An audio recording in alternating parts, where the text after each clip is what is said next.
Alright, so what's good, everybody? Um, Today I'm going to be doing a little breakdown for my reggaeton beat called Smoker, Bob Marley type beat. Um, Basically, the reason why I'm doing this, it was a request from a viewer. Um, I didn't want to do it. I said did, not didn't, but yeah, it was something I wanted to do. So finally got around to doing it. Um, so before I get into the beat, I just want to say that before I made this beat, I pretty much just like watched two tutorials of a reggae beat. So shout out to Pacer Studio and Busyworks Beats. Um, those were the tutorials I watched, and after that, I pretty much just did some improvising and made my own beat from it. I didn't copy their beats or anything. I just listened to the tips, listened to how it's made, and some elements in their videos are not in this, like organ bubble. Um, I'm not a reggae expert, so I just created something that I felt like creating at the time. So I'm gonna go through that real quick. First, we have the chord plucks. It's Nexus, underplucked, digital xylophone, stuff like this.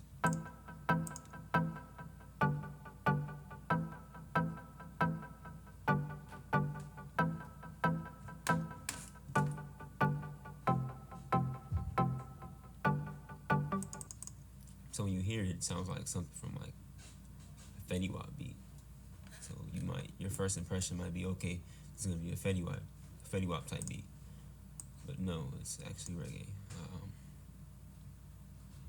Next is the guitar chords.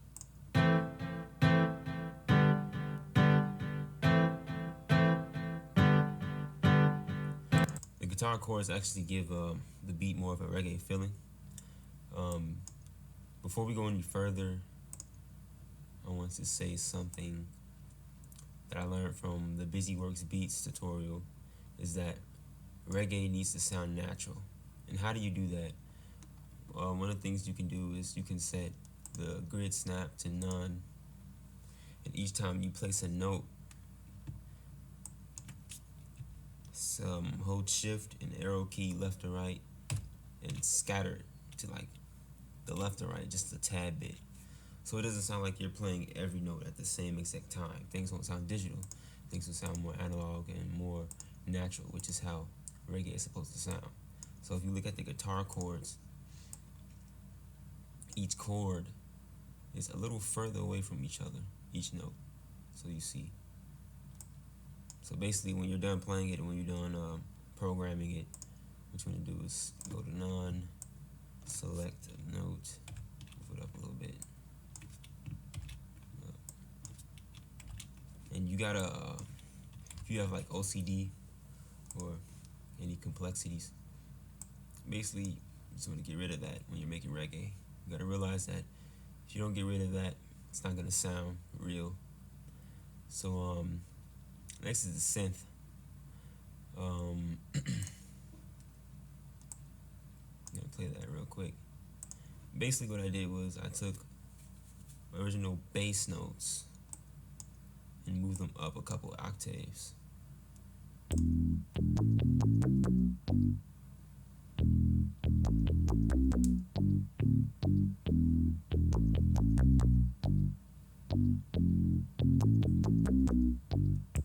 So that plays every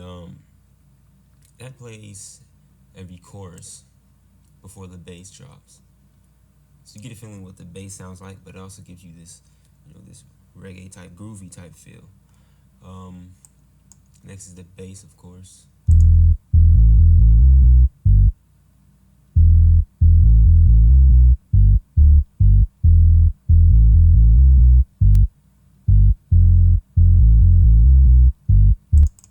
Also, remember all this is original.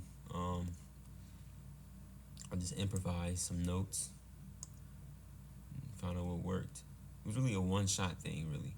I didn't really experiment too much. The whale pad, same with the pads. I made it sound natural. It sounds more random that way.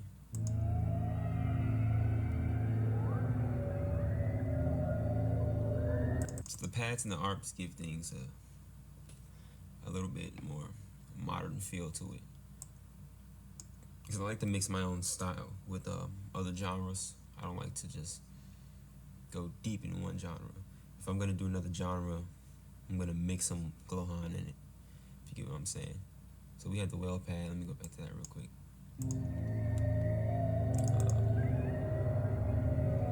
Epic pads, deep C. I'm not gonna go through every VST and every preset I use, but you guys can just look at them. There's a bright pad.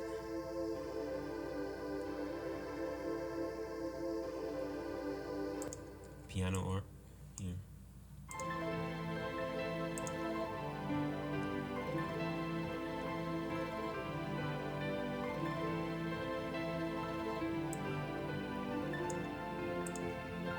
Even with the piano art, it's spaced out a little bit randomly, make it sound natural. But you know, it still sounds correct. Next to the particles, just the roulette art and nexus, but I give each instrument a different name just for good measure. It's easier to organize that way.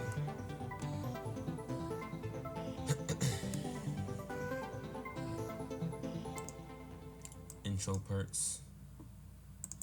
This was in Purity. I went to the drum section and looked for some kits in Purity that matched the style I was using, and it was Tommy and Gina apparently.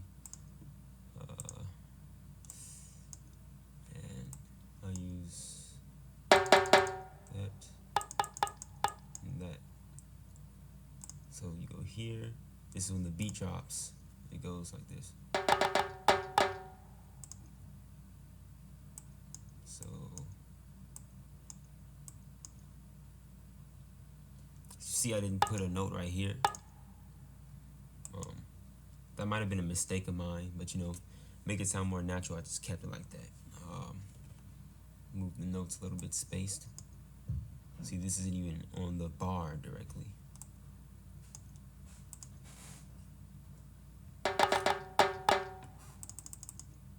So you know, it gives that reggae feel to it. You know, hi-hats. I used the same drum kit and Purity.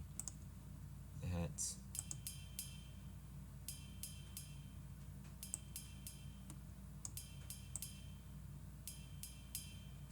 Did the same thing, spaced out the notes. Kick. And we had 4 main drums.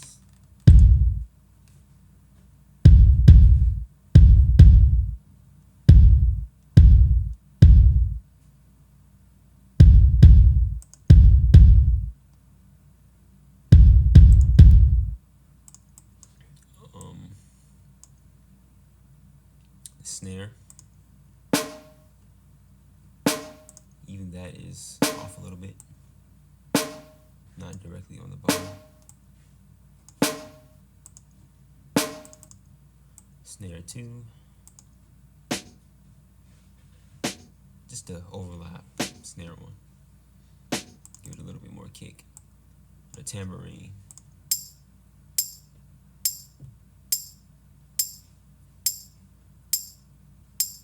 That's pretty much it. It's all she wrote here. So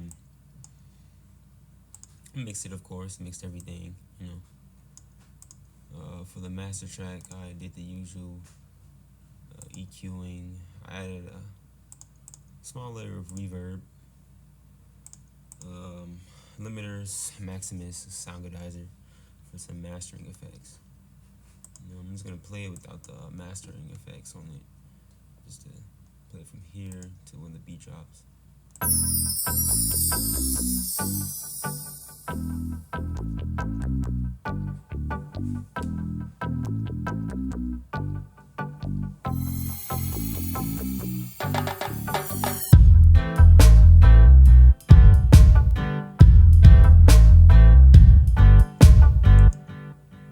So yeah, I hope you guys enjoyed that.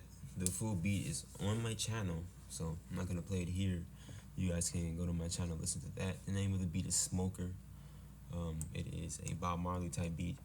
I'm not a big reggae fan. I don't listen to a lot of reggae, so I just went with the generic Bob Marley type beat label. If I listened to reggae, I probably would have, you know, something else there. But it's just always good to just dive deep into a different genre every once in a while, even if you don't understand it or know the history of it. It gives you a bigger understanding in music as a whole. You know, it's just something fun to do with your music. If you're serious about it, and you're not just making trap all day, trying to get a placement on a mixtape or some shit. Uh, you just wanna dive out of your comfort zone, make something else, even if no one likes it. Just do it, man. You know, just to show yourself improvement, not to show anyone else. Uh, so yeah, I was Smoker, man. I was the breakdown for that. I'll have another video for you guys soon. I hope you enjoyed this one. Peace.